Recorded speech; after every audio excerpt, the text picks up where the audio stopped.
Então foi isso, nação. O Flamengo, ele jogou aí contra o Fluminense, ganhou de 2-1, um jogo fácil, era para ter sido fácil. Só que o Flamengo, às vezes, ele se dá o querer de fazer difícil às vezes. O Flamengo teve várias oportunidades de liquidar, de exterminar a partida. O Fluminense chegou a diminuir no segundo tempo, mas o primeiro gol do Fluminense foi um erro aí grotesco do Alexandre. Foi tentar, eu acho que segurar a bola, dominar ou algo parecido.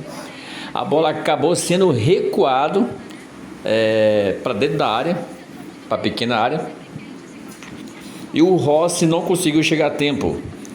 E veio aí o atacante do Fluminense e finalizou. O jogo ficou um pouco apertado.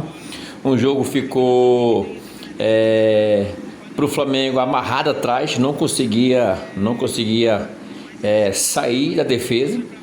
Até porque Carrascal, algo grotesco também, deu uma tesoura. Foi justa ali a expulsão. Foi justa. E acabou sendo expulso. Aí o Flamengo ficou muito na defesa. E você está vendo aí que o Flamengo está comemorando, né? Tem que comemorar mesmo. Era para ter sido 4-1, 5-2, e teve várias substituições aí. E só que o Flamengo está prezando muito essa vitória, até porque é um clássico. Lembrando que o Leonardo Jardim, se não me falha a memória, me corrija aí, nação, não perdeu ainda nenhum clássico. Que continue assim, né? Paquetá jogou super bem. Paquetá jogou bem. Cada vez está se entrosando aí com o elenco. Cada vez está fazendo o que a torcida quer, até porque foi o jogador mais caro do elenco, né?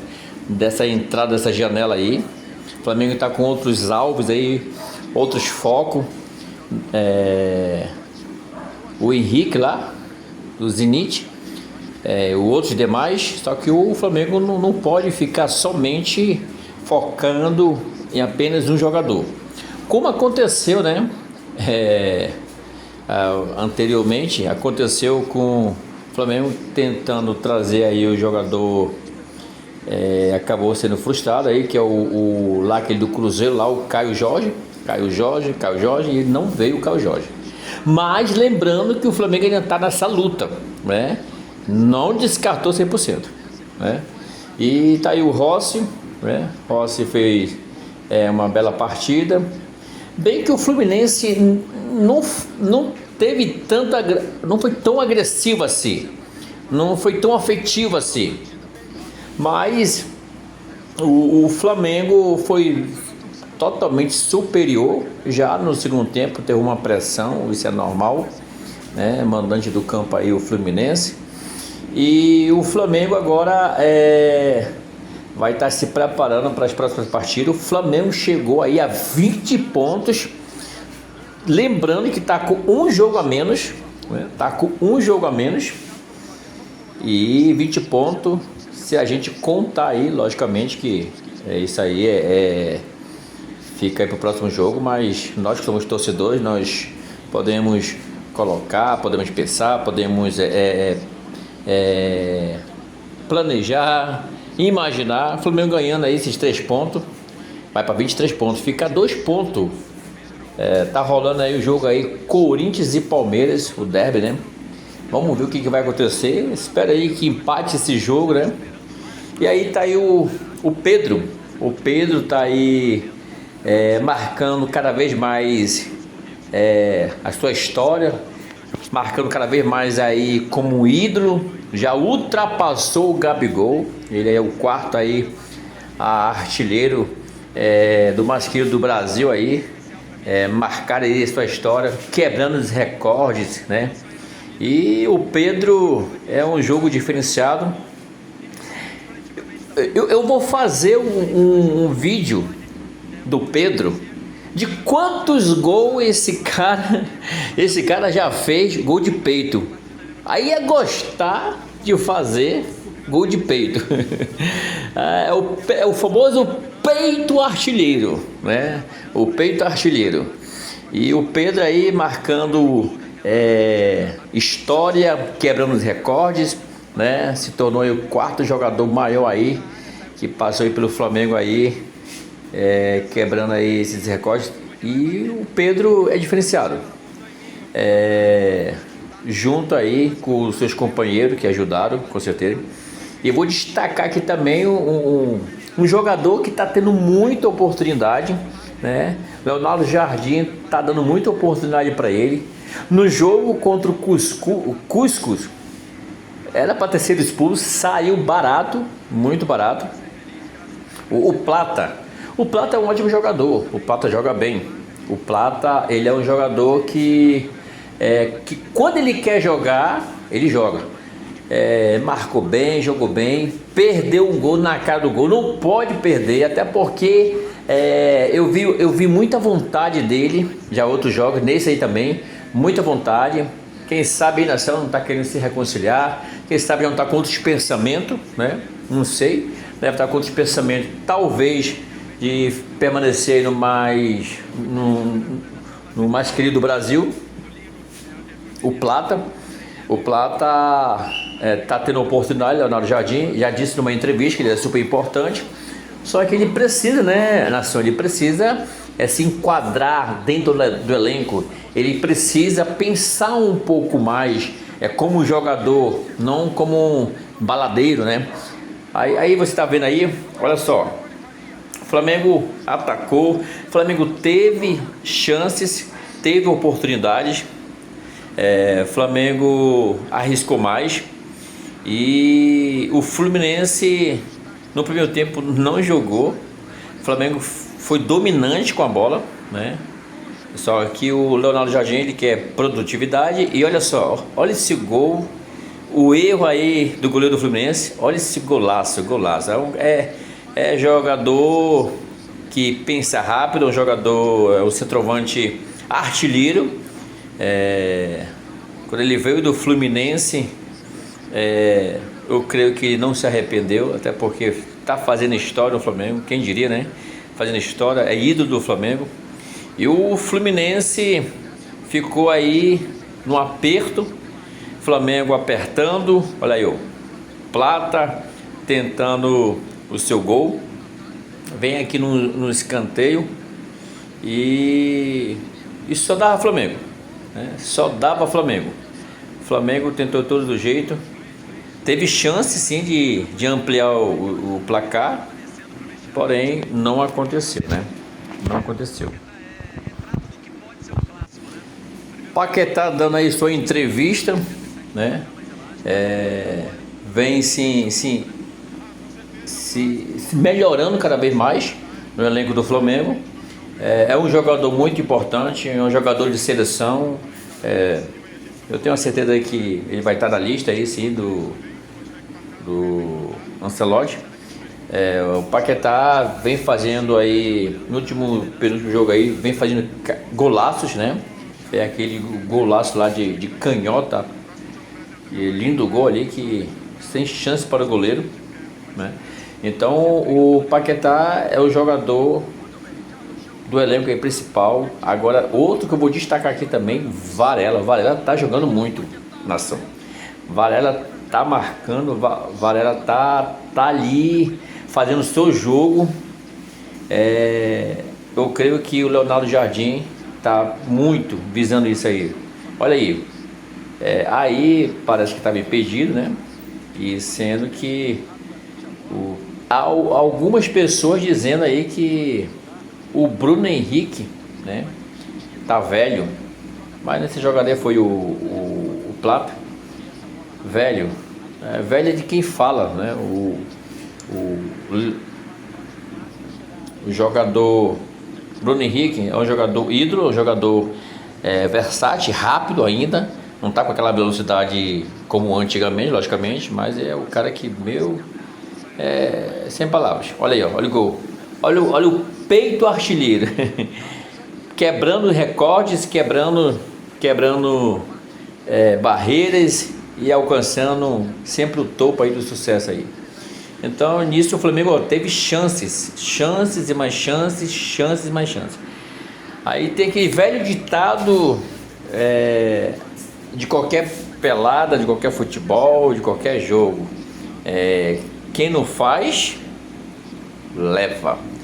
E no futebol, entre quatro linhas, não é diferente. No futebol em quatro linhas, acontece muito isso. Acontece o gol, a lei do ex, acontece quem não faz, leva. No futebol acontece tudo isso. E nisso o Fluminense ficou tocando bola. E o primeiro gol foi bonito, porque se a gente for prestar atenção, o Fluminense ficou com a bola. Rapaz, se não bater um minuto ou mais, eu estalo. E aí o Fluminense começou a pressionar o Flamengo. O Rossi fez uma outra defesa aí. O Fluminense começou a pressionar, começou a circular a bola nas laterais e começou a fazer bastante cruzamento. E eu creio que nesse círculo, circulando a bola, quebra qualquer linha. Aí foi o gol, né? O Fluminense já vinha no toque, toca ali, toca aqui, olha aí, ó. E sem querer, o Alexandre toca na bola, domina, segura. Vamos ver de novo no replay, ó. Tentou segurar, tentou tirar, não sei. E o Léo Ortiz, sinceramente, o Léo Ortiz realmente não está bem. Não está com tanta acepção das situações. E aconteceu que o Fluminense acabou empatando e o Flamengo conseguiu garantir aí, né? Conseguiu garantir 3 pontos muito importantes, nação. O mais importante de tudo, o Flamengo tem que ser um time que seja um time matador. Na gíria do futebol é aquele time que neutraliza o adversário, paralisa o adversário e não dá mais chance para o adversário. O Flamengo deu muita chance. Aí o Bruno Henrique estava impedido, né? O Bruno Henrique vem fazendo muitas partidas. Tenho minhas dúvidas aí nesse impedimento, mas o Flamengo teve muita chance. Então, nação, as próximas rodadas aí do Brasileirão vai acontecer. Vamos ver o que vai mudar. O Flamengo pode ficar ali em quarto lugar aí. Daqui a pouco eu vou mostrar para vocês aí a tabela do Brasileirão, como é que vai ficar. Ainda tem jogos que estão rolando nesse exato momento. E aí foi o momento da expulsão do Carrascal. Foi infantil, né? Olha a tesoura que ele dá no cara. Olha só, sem necessidade. Um jogo aí bem que não acertou tanto assim, né? Mas só a leitura do corpo já o condena, né? Foi uma tesoura ali aparentemente cruel, né? E o Fluminense tentou e não foi tão afetivo. O Fluminense eu creio que o Fluminense tá meio copiando ali o time do Palmeiras, que o Palmeiras faz muitos gols assim aéreo, né? Mas tem aquele velho ditado também: o feitiço virou contra o feiticeiro. Não foi à toa que na Libertadores levou um gol aéreo. Danilo, grande jogador. Então é isso, nação. Esse foi o feedback aí desse jogo aí do Fla-Flu. O Flamengo ganhou.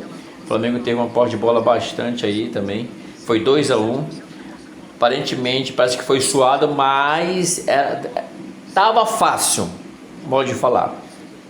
Teve a oportunidade de eliminar de 3-4-1. Mas futebol é assim, né? Futebol é assim. Então, comente aí, curte aí e me segue no canal. Me dá essa moral. Dá essa moral aí pro seu amigo. Dê essa moral. Venha fazer parte desse sonho. Valeu, tamo junto. É por isso que teve a pressão, entendeu? Porque você afrouxou a intensidade na marcação, teu adversário começa a acertar os passos e está demonstrado exatamente no percentual. E desarmes, o Flamengo desarmando muito mais. O Flamengo teve essa combatividade até 32 5 ali, né, do segundo tempo. Depois realmente o Fluminense conseguiu ganhar os duelos, ter mais a bola. A segunda bola era sempre do Fluminense, né? O Flamengo tirava e o Fluminense ficava com a segunda bola. Isso foi dando um pouco mais de volume ofensivo para o Fluminense. Ainda que rondando só a área de um lado para o outro, sem criar grandes possibilidades, mas o volume ofensivo acabou dando ao Fluminense a chance de empatar o jogo. Maestro Júnior, lições que o Flamengo tira dessa vitória que acabou sendo suada, chorada. Não, eu acho que principalmente, Luiz, que o próprio... Quem foi? Paquetá que falou, né? A respeito da diminuição da intensidade. Pedro falou que deu uma diminuída. Não dá para você diminuir a intensidade, o ritmo do jogo. Até mesmo por quê? Porque fica difícil quando você tem um adversário que também do seu lado tem jogadores de qualidade. E foi exatamente isso que aconteceu. Você não pode dar chance pro azar. Esse era um jogo que era para você ter matado já no início, já do segundo tempo. Eric Pedro foi o nome do jogo? Foi, assim, eu acho que ele foi o cara que decidiu o jogo. Além dos 2 gols, eu até falei num determinado momento do segundo tempo que ele estava gerando muito jogo também, né? Tecnicamente ele teve muitos acertos, né? A gente viu esse passe que ele deu pro Plata, outros momentos em que o Rossi saiu nele a bola e ele conseguiu dominar e fazer o Flamengo sair um pouco de trás. Enfim, acho que foi, se a gente tivesse que eleger um craque do jogo, sem dúvida, para mim foi o Pedro. O protagonista foi o Pedro, mas você pode colocar o Plata como um desses. Sim. Esse foi um jogador que foi recuperado. O Fluminense também, né? O Fez um partidaço, Fábio né? também. Quer dizer, alguns jogadores do Flamengo individualmente